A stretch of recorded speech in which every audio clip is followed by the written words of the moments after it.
ഉടമ്പടി എന്ന് പറയുന്നത് കാർലോ കിച്ചിസുമാരും ദൈവസഹായം പിള്ളമാരും അങ്ങനെ വിശുദ്ധരുടെ ഒരു കാലം നമ്മുടെ ഇടയിൽ ഉള്ളപ്പോൾ ആത്മീയ മനുഷ്യർക്ക് അല്ലെങ്കിൽ കുടുംബജീവിതക്കാർക്ക് ആത്മീയ മേഖലയിൽ ഉയരുവാനുള്ള ഒരു സാഹചര്യമുണ്ട് എന്നീ ഉടമ്പടി വഴി അമ്മ എനിക്ക് കാട്ടി. ഞാൻ ഒരു ദിവസം 6 ഉടമ്പടി ധ്യാനം വരെ കേട്ട ദിവസമുണ്ട്. അതായത് 200 ഉടമ്പടി ധ്യാനം, ഒരു മാസത്തിൽ 1000 പത്രമെങ്കിലും വിതരണം ചെയ്ത് എൻ്റെ ആത്മീയ അസറ്റ്, ആധ്യാത്മികതയുടെ കപ്പാസിറ്റി കൂട്ടുക എന്നുള്ളതാണ് എൻ്റെ അടിസ്ഥാന ലക്ഷ്യം. PDF ഫയലിലാക്കിയിട്ട് ഞാൻ കൃപാസനം ഉടമ്പടി പത്രം എന്നൊരു ടൈറ്റിൽ അത് കൊടുത്തിട്ട് എൻ്റെ മൊബൈലിൽ അതിൻ്റെ 10,000-ഓളം കോണ്ടാക്ട്സുകളുണ്ട്.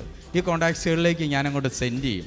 എൻ്റെ ജീവിതത്തിൻ്റെ ദുരന്ത അവസ്ഥകളിൽ തൊട്ടടുത്തുള്ള ഒരു സ്കൂളിലേക്ക് മാറ്റം വേണമെന്ന് യാതൊരു ട്രാൻസ്ഫറിനും ഞാൻ കൊടുക്കാതിരുന്നിട്ടും എനിക്ക് അമ്മ മാറ്റം തന്നു. എപ്പോഴും എന്തിലും അമ്മ, ഏത് കാര്യത്തിലും എപ്പോൾ വിളിച്ചാലും കൂടെ നിൽക്കുന്ന ഒരമ്മയെ ഈ 90 ദിവസം എനിക്ക് അനുഭവിക്കാൻ സാധിച്ചു.